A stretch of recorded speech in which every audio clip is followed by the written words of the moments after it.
کتونکو لطیف الله یم اف ام ریډیو سره تعلق لرم او سرنګ وی کنه وی چې روغ صحت د لوی نعمت وي. کله چې انسان د خپل د بدن په ټول اعضا باندې هغه خوي ټیک وي نو پکار دی چې هغه د شکر وباسي. نن 3 دسمبر دی او په ټوله نړۍ کې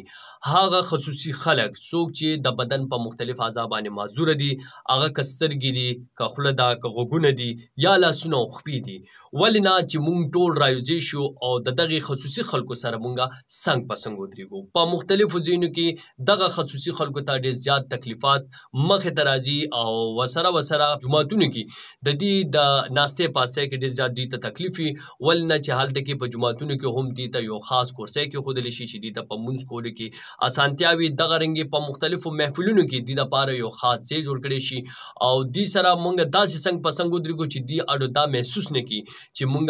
د بدن په یو اعضا باندې یا د بدن په یو حصه باندې معذور یو.